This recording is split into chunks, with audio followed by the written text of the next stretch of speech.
आपला जो पुढचा घटक आहे तो आहे अपोजिट वर्ड. आता या ठिकाणी तुम्हाला शब्द माहिती पाहिजे आणि त्या शब्दांचे विरुद्धार्थी शब्द काय होतात ते माहिती पाहिजे. अपोजिट वर्ड म्हणजे काय? विरुद्धार्थी शब्द. कोणते शब्द? विरुद्धार्थी शब्द. मग विरुद्धार्थी शब्दावर आधारित कशा प्रकारचे प्रश्न असू शकतात ते आपल्याला बघायचं आहे. या ठिकाणी पहिला प्रश्न बघा कसा विचारलाय. Complete the following table using opposite words.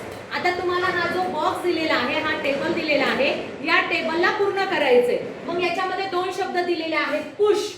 Push म्हणजे ढकलणे. पुश म्हणजे ढकलणे. मग याचा विरुद्धार्थी शब्द काय होतो तो तुम्हाला ऑप्शन मध्ये शोधायचा आहे. त्याच्यानंतर दुसरा जो शब्द आहे तो आहे हार्ड. हार्ड म्हणजे कठीण.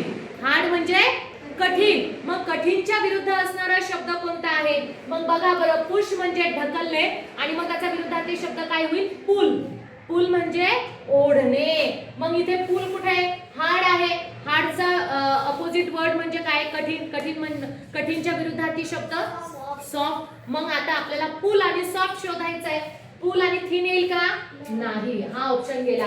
अप म्हणजे वर, म्हणजे हा पण येणार नाही. पुल. पुल आहे. Push, pull. Hard, soft. म्हणजे कितवा पर्याय? पर्याय क्रमांक 3. याच्यासाठी तुम्हाला शब्द माहित असणं फार गरजेचं आहे आणि त्या शब्दाचा अर्थ काय होतो हे सुद्धा माहिती असणं फार गरजेचं आहे. आता पुढचा प्रश्न बघा कसा असतो. Select the opposite word for the underline. Underline केलेला आहे हा, त्या शब्दाला, अंडरलाइन केलेल्या शब्दाला तुम्हाला विरुद्ध अर्थाचा शब्द शोधायचा आहे. काय वाक्य आहे? The sun rises in the east. East म्हणजे पूर्व. ईस्ट म्हणजे काय? पूर्व. मग ईस्टच्या अपोजिट वर्ड कोणता आहे? वेस्ट. वेस्ट म्हणजे काय? WEST, west. पूर्व. वेस्ट. वेस्ट म्हणजे कंबर. बघा सगळ्यांचे उच्चार सारखेच होतात पण अर्थ वेगळा वेगळा आहे. अर्थ वेगळा वेगळा आहे. हा वेस्ट म्हणजे पूर्व, हा वेस्ट म्हणजे कंबर, हा वेस्ट म्हणजे निरुपयोगी. हा वेस्ट म्हणजे काय? निरुपयोगी. जो आपण कचरा असतो तो वेस्ट केलेला कचरा जो कचराकुंडीत टाकतो. आणि हा वास्ट आहे म्हणजे एकदमच खराब. वास्ट एकदमच खराब. मग सांगा बरं ह्या चार पैकी ईस्टचा विरुद्धार्थी शब्द कोणता आहे? East, west, north, south. हा, हे तुम्हाला दिशांची नावं माहिती पाहिजे.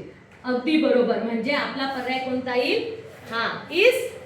पूर्व. पूर्वाचा विरुद्ध पश्चिम. Very good.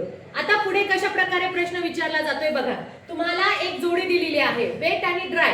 त्यावर आधारित चित्र दिलेले असतील. मग ते चित्र या शब्दाला कोणतं चित्र लागू पडतं ते तुम्हाला शोधायचंय. मग बघा बरं, वेट म्हणजे काय? वेट म्हणजे ओला, ड्राय म्हणजे सुकलेला. मग आता इथे ओला आणि सुकलेला असलेलं चित्र कोणतं येईल बरं? पर्याय क्रमांक 3. तुम्ही चित्रावरून लगेच बघू शकता. इथे एक लंब झाड आहे, उंच झाड आहे आणि एक बुटकं झाड आहे. इथे मोठा बॉल आहे, एक छोटा बॉल आहे. इथे कपडे ओलेच कपडे सुकवत आहे आणि इथं सुकलेल्या कपड्यांची घडी घातलेली आहे. इथे आग आहे आणि इथे बर्फाचा गोळा आहे, त्याचं पाणी आहे. मग याच्यापैकी कोणता असू शकतो ऑप्शन? ओले. अगदी बरोबर. ओले कपडे सुकू घातलेले आहेत आणि सुकलेल्या कपड्यांची घडी घातलेली आहे. Wet, dry. याचं कसं येईल? Hot, cold. Hot, cold. याचं कसं येईल? Big, small. Big, small. याचं कसं येईल? टॉल. टॉल म्हणजे उंच आणि शॉर्ट म्हणजे बुटका. Tall, short. अशा प्रकारची ह्यांची जोडी येईल. मग यावर आधारित तुम्हाला प्रश्न विचारला जातो. ते तुम्हाला काळजीपूर्वक वाचायचं, समजून घ्यायचं आणि उत्तरं सोडवायची. ठीक आहे.